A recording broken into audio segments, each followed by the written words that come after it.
عمران خان اور پاکستان تحریک انصاف کے لیے بری خبر ہے کہ پاکستان تحریک انصاف کے بانی عمران خان جو ہیں ان کے اوپر مزید 7 مقدمات درج ہو گئے ہیں۔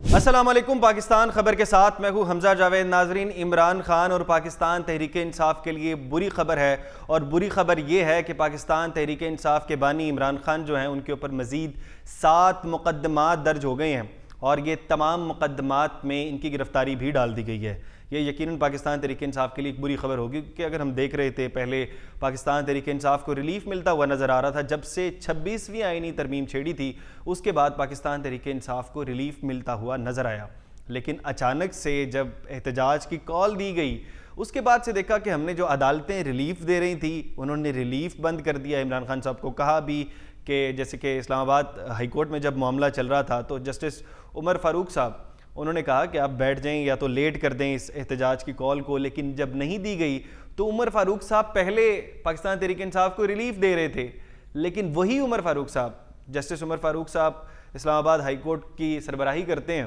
اس کے بعد انہوں نے اپنا پوائنٹ آف ویو چینج کیا، اور اس کے بعد پاکستان تحریک انصاف کے لیے وہ بھی اس طرح سے ریلیف دیتے ہوئے نظر نہیں آ رہے ہیں۔ لیکن پاکستان تحریک انصاف اگر احتجاج کی سیاست کرتی ہے تو اس کے بعد ان چیزوں کے لیے بھی تیار رہنا چاہیے۔ اچھا جی، 7 مقدمات ہیں، وہ جی ایک 28 سپتمبر کا ہے، ایک 4 اکتوبر کا اور ایک 5 اکتوبر کا، ان تمام میں ملا کے تقریباً کوئی 7 مقدمات بنتے ہیں۔ یہ 3 احتجاج تھے پاکستان تحریک انصاف کی۔ 5 اکتوبر کا تو یہ لاہور کا ایک بڑا احتجاج تھا جس میں عمران خان صاحب کی سالگرہ کے موقع پر کیا گیا تھا۔ ان تینوں کو ملا کر مقدمات پہلے سے درج کیے گئے تھے، یہ 7 مقدمات تھے، لیکن گرفتاری نہیں ڈالی گئی تھی، لیکن اب گرفتاری ڈال دی گئی ہے۔ بہت سے مقدمات میں ریلیف ملا ہے، لیکن 2-3 اہم کیس چل رہے تھے جس میں GHQ حملہ کیس تھا، آج اسی میں سماعت تھی عمران خان صاحب کی، اور جیسے ہی جب سماعت چل رہی تھی تو سماعت ہونے سے پہلے گرفتاری ڈال دی گئی، اور جو 7 مقدمات میں 7 مختلف تھانے تھے ان تمام لوگوں کو، ان کے جو تفتیشی افسران ہیں ان کو بلا لیا گیا کہ اڈیالہ جیل آ جائیں آپ۔ وہاں پر جا کے انہوں نے 7 روزہ جسمانی ریمانڈ بھی مانگ لیا 7 کے 7 نے۔ یہ بڑا حیران کن یہ معاملہ ہوتا ہے کہ جب سارے کے سارے ایک جیسے ایکٹ کر رہے ہوتے ہیں، سیم اسکرپٹ کے اوپر کام کر رہے ہوتے ہیں نا، اس لیے حیران کن ہو جاتا ہے اس وقت کہ سارے ہی 7 روزہ جسمانی ریمانڈ مانگتے ہیں، سارے ہی ایک جیسے مقدمات کرتے ہیں۔ اس طرح کے معاملات جو ہیں وہ عام عوام کو سمجھنے میں آسانی پیدا کرتے ہیں کہ کیا ہو رہا ہے۔ جیسے کہ اپوزیشن لیڈر ہیں عمر ایوب صاحب، وہ کہتے ہیں کہ میرے اوپر 3 مقدمات موٹر سائیکل چوری کے ہیں، 3 مقدمات۔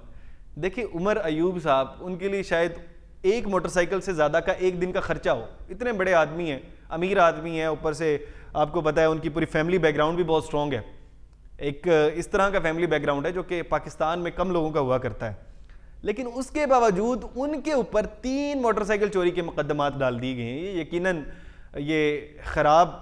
روایات رکھی جا رہی ہیں۔ اب اس طرح کی روایت رکھیں گے تو پہلے تو آپ کہتے تھے کہ میرے اوپر نشے کا مقدمہ ڈال دیا گیا، رانا ثناء اللہ صاحب کی بات کر رہا ہوں، جب ان کے اوپر نشے کا مقدمہ ڈالا گیا تو انہوں نے کہا کہ دیکھیے میں ایسا کر سکتا ہوں،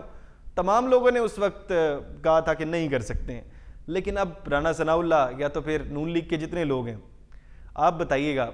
کیا عمر ایوب صاحب چوری کر سکتے ہیں؟ کوئی ایک موٹر سائیکل، کوئی چھوٹی موٹی، ایک تو اربوں کی چوری کا کرپشن کا کیس ہوتا ہے، سمجھ میں آتا ہے، یہ کیا کیس ہے کہ 3 موٹر سائیکلیں چوری کا کیس؟ عمران خان صاحب کے اوپر مقدمات اس طرح کے ہو رہے ہیں، سمجھ میں آ رہے ہیں، لیکن جب اس طرح کے بوگس کیس ڈالتے ہیں نا، اس کے بعد عوام کیا سمجھتی ہے؟ عوام یہی سمجھتی ہے کہ جتنے اگر کوئی صحیح مقدمہ بھی کر دیں گے تو عوام سمجھے گی کہ آپ غلط کر رہے ہیں۔ تو آپ کم سے کم ان چیزوں سے